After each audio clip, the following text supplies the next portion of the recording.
Hi అండి. Welcome to Roopa Lavanya Swaralahari channel. ఈ ఛానల్లో మీరు వింటున్న కథ నా డెవిల్ గాడితో రొమాన్స్. ఈ స్టోరీ రైటర్ రూపా లావణ్య గారండి. వాయిస్ ఇస్తున్నది లహరి రాజశేఖర్. ఇంకా ఈరోజు ఈ పాటలోకి వెళ్లే ముందుగా ప్లీజ్ సబ్స్క్రైబ్ చేసుకుని సపోర్ట్ అందించండి.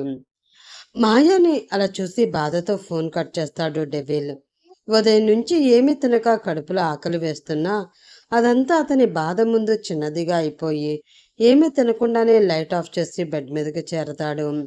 కళ్ళు మూసుకుని మళ్ళీ ఆలోచిస్తూ ఉంటాడు. ఉదయం ఇంటి దగ్గర నుంచి బయలుదేరాక తిన్నగా పోలీస్ స్టేషన్కి వెళ్ళి మాయా కాల్స్ రికార్డ్స్ తెప్పిస్తాడు. లాస్ట్గా మాట్లాడిన టైం బట్టి కాల్ లిస్ట్ తీస్తే అది ప్రైవేట్ నెంబర్ నుంచి వచ్చిన కాల్ అని తెలుస్తుంది. అందుకే ఇంకా అక్కడి నుంచి కదలక సాయంత్రం వరకు ఉండి కష్టపడి కాల్ రికార్డింగ్ కూడా తీయిస్తాడు. అతను అనుమానం పడినట్లే ఎవరో మాయాని బెదిరించారని కన్ఫర్మ్ చేసుకున్నాకే మళ్ళీ ఇంటికి వస్తాడు. కానీ అతనికి అర్థం కానిది ఏంటి అంటే అసలు వాళ్ళకి ఏం కావాలి? రోహన్ తనకి చెప్పకుండా ఏదో దాస్తున్నాడు అనిపిస్తుంది. ముందు అదేంటో ఎలా అయినా తెలుసుకోవాలి అని నెక్స్ట్ డేనే ముంబై వెళ్ళాలని ప్లాన్ చేసుకుంటాడు. అక్కడైతే దగ్గరే ఉండి తన బుజ్జమ్మని కూడా చూసుకోవచ్చు అని ఫిక్స్ అయిపోతాడు. నెక్స్ట్ డే మార్నింగ్ మా నైట్ అజిత్ ఫోన్ చేశారు. కిచెన్లోకి వెళ్ళి చాలా మెల్లిగా చెప్తాడు అరుణ్. ఆవిడ షాక్ అయి వెనక్కి తిరిగి ఏం మాట్లాడుతున్నావురా అని అడుగుతుంది. ఉష్ మెల్లిగా అంటూ నోటి మీద వేలు పెట్టుకుని మాయాకి వినబడకుండా ఉండాలి అని చూపిస్తూ సైగ చేస్తాడు. మళ్ళీ అతనే చాలా లో గొంతుతో మాయాకి ఎవరో ఫోన్ చేసి బెదిరించడం, రాబర్ట్ అని పేరు చెప్పడం, కానీ వాళ్ళ రాబర్ట్ కాదని డెవిల్ కన్ఫర్మ్ చేయడం, డెవిల్ మీద ప్రేమతోనే ఇంకా మన కోసం ఆలోచించి శ్యామ్ అలా వచ్చేసిందని అరుణ్ చెప్తాడు. ఆవిడికి కూడా అదే నిజం అనిపిస్తుంది. ఎందుకంటే నిన్న మాయా డెవిల్ గురించి ఎంతో చెప్పింది. మమ్మ, నేను చిన్నప్పటి నుంచి నిన్ను ఏదీ అడగలేదు, కానీ ఇప్పుడు అడుగుతున్నాను. నాకు నా డెవిల్ కావాలి. తను అలా పైకి గంభీరంగా కోపంగా కనిపిస్తాడు, కానీ చాలా మంచివాడు. మనందరం ఇలా ఉన్నామంటే ముఖ్యంగా నేను భయ్య తనే కారణం. చూసావు కదా, రోహన్ని కూడా కాపాడాడు. మేమే తప్పుగా అనుకున్నాం. నాకు తెలుసు నా డెవిల్ ఎప్పటికీ తప్పు చేయడు. నేను తనని చంపాలని వచ్చినా కూడా ఎంత బాధ పెట్టినా అన్నీ నవ్వుతూ భరించాడు. కానీ ఎప్పుడూ నా మీద కోపం చూపించలేదమ్మా. నా మీద నమ్మకం కూడా కోల్పోలేదు. నేనంటే అంత ఇష్టం. నాకు కూడా తెలియకుండానే అతని మీద ప్రేమ పుట్టింది. అది రోహన్ మీద లేదు. అప్పుడు కూడా మీకోసమే ఒప్పుకున్నాను, అర్థం చేసుకో అని గట్టిగా ఏడుస్తూ హత్తుకుంటుంది. మాయ ఎప్పుడు అంత గట్టిగా చెప్పదు. డెవిల్ కోసం అంతలా ఏడుస్తూ చెప్తుంటే పూనం కూడా ఇంకా తప్పక ఒప్పుకుంటుంది. కానీ ఇప్పుడు రోహన్ వాళ్ళకి ఏం చెప్పాలో తెలియడం లేదు. ముందైతే మాయతో మాట్లాడాలని అనుకుంటుంది. కానీ అరుణ్ లేదు మా, ఆయన వచ్చి డైరెక్ట్గా మాట్లాడతారు. నువ్వేం మాట్లాడకు. ముందైతే ఇదంతా ఎవరు చేశారో కనుక్కోవాలి. అప్పుడే మన శ్యామ్ భయం పోతుంది అనగానే పూనంకి కూడా అదే నిజం అనిపిస్తుంది.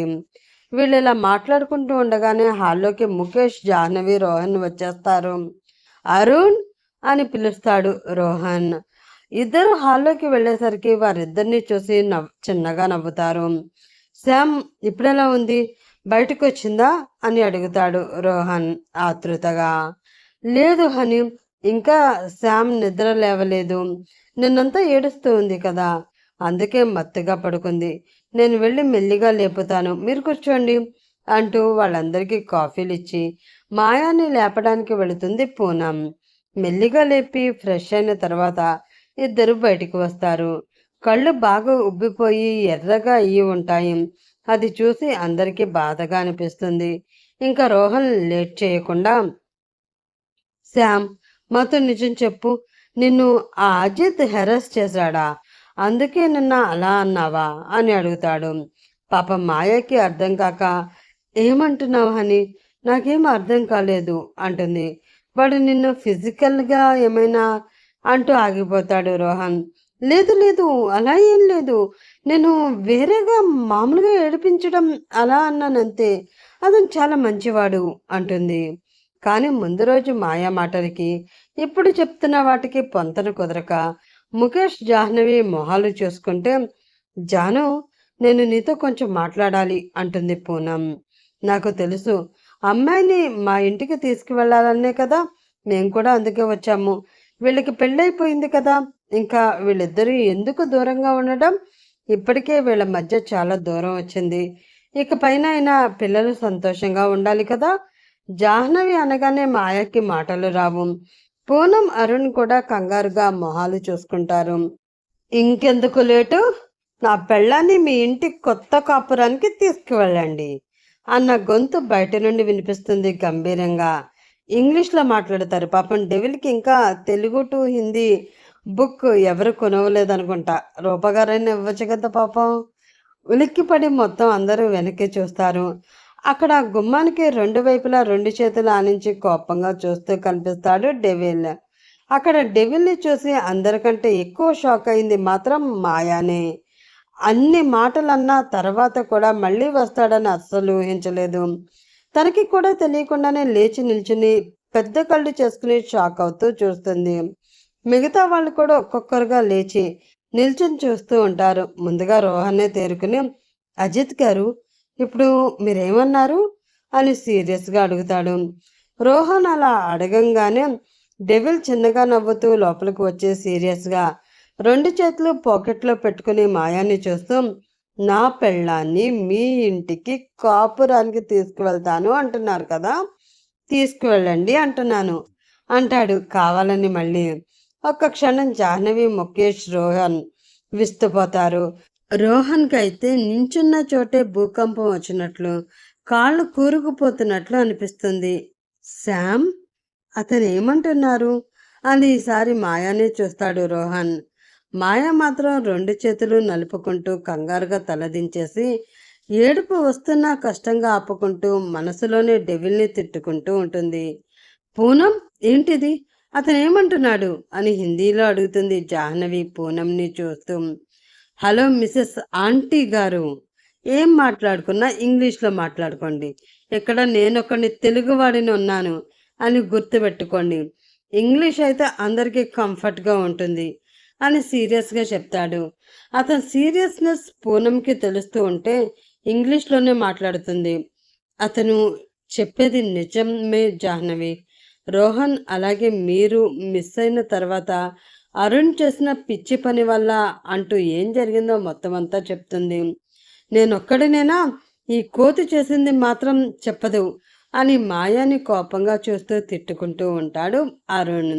అది మిగతా వాళ్ళు చూడకపోయినా డెవిల్ చూసి నవ్వుకుంటూ ఉంటాడు. రోహన్ ఫ్యామిలీ ముగ్గురు షాక్ అవుతారు. రోహన్కి గుండె దడ పెరిగిపోతూ ఉంటే కష్టంగా ఆపుకుంటూ మాయానే చూస్తాడు.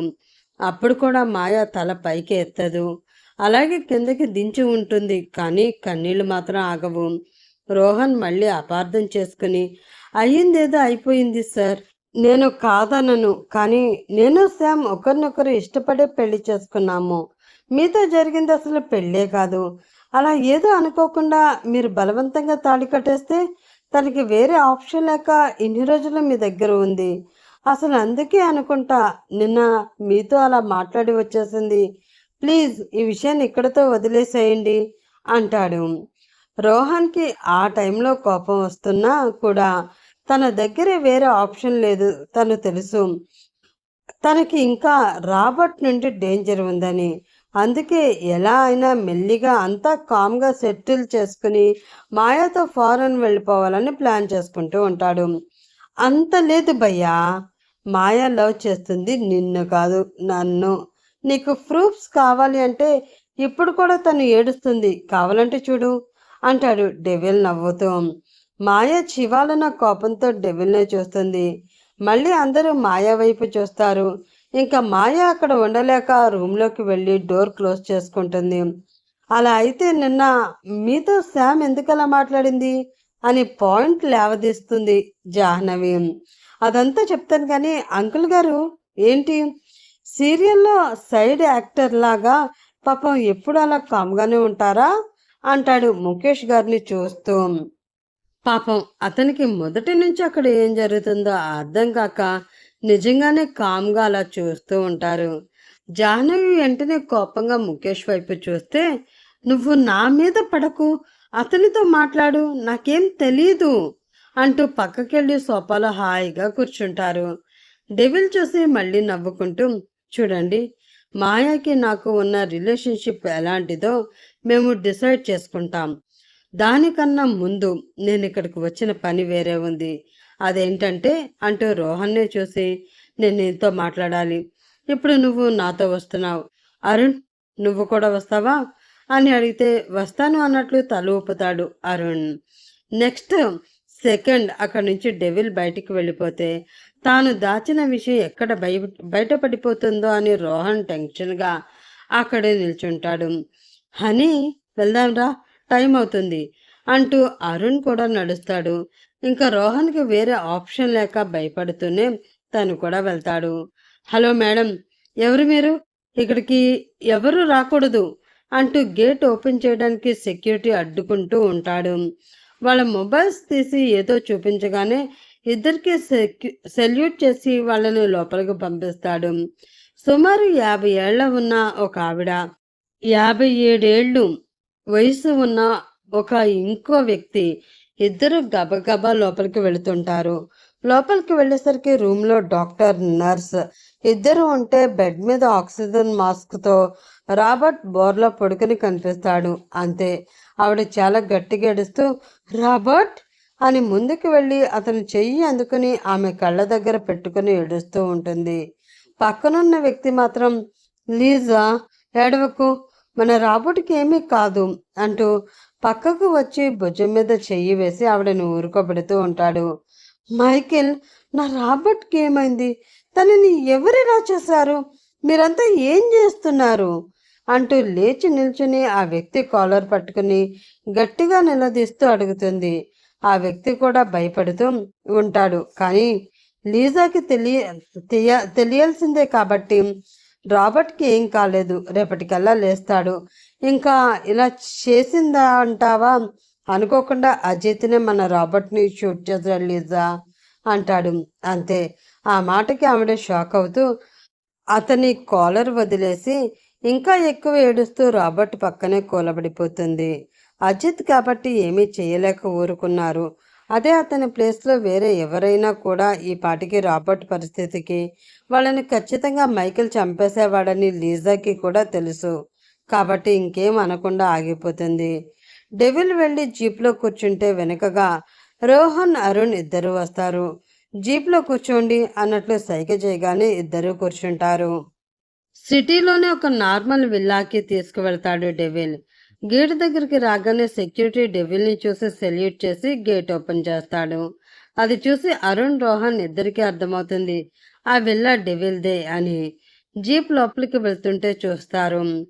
సుమారు 60 అడుగుల వరకు ఖాళీ ప్లేస్ ఉండి అందులో మొక్కలు ఉంటే సైడ్కి కారు పెట్టుకోవడానికి పార్కింగ్ కోసం ప్లేస్ ఉంటుంది. చుట్టూ కాంపౌండ్ వాల్తో విల్లా చాలా ముద్దుగా, చిన్నగా, సింపుల్గా ఉంటుంది. కానీ ముంబైలో ఆ ప్లేస్ విల్లా ఎన్ని కోట్లు ఉంటుందో వాళ్ళ ఇద్దరికీ తెలుసు. డెవిల్ స్టేటస్కి, వాళ్ళకున్న బిజినెస్లకి ఏమైనా సాధ్యమని ఇద్దరు కామ్గా ఊరుకుంటారు. ముగ్గురు లోపలికి వెళ్ళిన తర్వాత మెయిడ్ వస్తే వాళ్ళ ముగ్గురికి జ్యూస్ తెమ్మని చెప్తాడు డెవిల్. ముగ్గురు సోఫాలో సెటిల్ అయిన తర్వాత డెవిల్ రోహన్ వైపే చూస్తూ, నాకు కార్తిక్ చెప్పాడు, నువ్వు మా ఆఫీస్లోనే వర్క్ చేసావంటే కదా. లాస్ట్ మినిట్లో నేను హాస్పిటల్లో అడ్మిట్ చేశాక నిన్ను చూసిన కార్తిక్ చెప్పాడు. అసలు నేను ఎన్కౌంటర్ చేసే వాళ్ళ లిస్టులోకి నువ్వు ఎలా వచ్చావు అని సీరియస్గా అడుగుతాడు. డెవిల్ గురించి ఆల్రెడీ అతనికి కొంత తెలుసు కాబట్టి తాను ఇప్పుడు కొంచెం కన్ఫ్యూజ్ అయినా, లేదంటే భయపడినట్లు కనిపించినా తను చెప్పింది అబద్ధమని డెవిల్ కనిపెట్టేస్తాడు.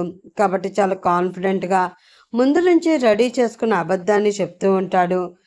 అది సార్, నేను హైదరాబాద్ నుంచి బెంగళూరు బ్రాంచ్లో వర్క్ ఉందంటే వెళ్ళాను. అక్కడ కొంతమంది డ్రగ్స్ యూస్ చేస్తూ ఉండగా నేను చూసి మొబైల్లో వీడియో తీశాను. కానీ అది డ్రగ్స్ యూస్ చేయడం కాదు, వాళ్ళు డ్రగ్స్ ఎవరికో అమ్ముతున్నారు. ముందు నాకు ఆ విషయం తెలియకపోయినా డబ్బులు ఎక్స్చేంజ్ చేసుకుంటున్నప్పుడు నాకు అర్థమైంది. వాళ్ళు నన్ను చూస్తేనే భయపడి హైదరాబాద్ వెంటనే వచ్చేసాను. కానీ వాళ్ళు నన్ను ఫాలో చేస్తూ వచ్చేసారు. వాళ్ళు ఏం ప్లాన్ చేసుకున్నారో నాకు తెలియదు, కానీ నన్ను ఫాలో చేస్తూ ఉంటే నేను అనుకోకుండా మీరు ఎవరినో ఎన్కౌంటర్ చేసిన ప్లేస్కి వచ్చేసాను. అలా అనుకోకుండా మీరు నన్ను షూట్ చేశారు. ఆ తర్వాత ఏమైందో మీకే తెలుసు అంటాడు. డెవిల్కి రోహన్ చెప్పింది అబద్ధమని తెలుసు, అయినా కూడా మరి నీ దగ్గర ఇప్పుడు ఆ మొబైల్ ఉందా, వీడియో ఎక్కడైనా స్టోర్ చేసావా అని అడుగుతాడు. లేదు సార్, ఆ మొబైల్ అప్పుడే పోయింది, నేను బ్యాకప్ తీసుకునే టైం కూడా నాకు లేదు అంటాడు. మరి అయినా కూడా వాళ్ళు నీ పేరెంట్స్ని ఎందుకు టార్గెట్ చేసి కిడ్నాప్ చేశారు? మాయ అలాగే అరుణ్ని కూడా ఎందుకు టార్గెట్ చేశారు అని సీరియస్గా అడుగుతాడు. వాళ్ళు ఆ వీడియో నేను వీళ్ళందరికీ పంపించాను అని అనుకుని అలా చేశారేమో సార్, నాకు కూడా తెలియదు సింపుల్గా చెప్పేస్తాడు రోహన్. ఓకే, కానీ నీ దగ్గర నిజంగా ఆ వీడియో కనుక ఉంటే నాకివ్వు, ఏం చేయాలో మనం కూర్చుని ఆలోచిద్దాం అంటాడు డెవిల్. అరుణ్కి మాత్రం అంతా చాలా కన్ఫ్యూజింగ్గా అనిపిస్తుంది. వాళ్ళిద్దరిని అలా చూస్తూ కూర్చుంటాడు. ఇంకాసేపు డీటెయిల్స్ అడిగాక ఇద్దరిని మళ్ళీ తానే డ్రాప్ చేసి, అరుణ్, నేను నీతో ఒకసారి మాట్లాడాలి అంటూ రోహన్ని పంపించేస్తాడు. రోహన్ ఎందుకు అబద్ధం చెప్తున్నాడు? అతని దగ్గర ఉన్న ఆ ప్రూఫ్స్ ఏమయ్యాయి? అసలు అతను దాస్తున్న ఆ నిజమేంటి? తెలుసుకోవాలంటే నెక్స్ట్ ఎపిసోడ్ వరకు వెయిట్ చేస్తూ ఉండాలి ఫ్రెండ్స్. అలాగే ఈ పార్ట్ మీకు నచ్చితే ప్లీజ్ లైక్ చేసి, షేర్ చేసి, సబ్స్క్రైబ్ చేయండి, సపోర్ట్ అందించండి. Bye friends, have a nice day.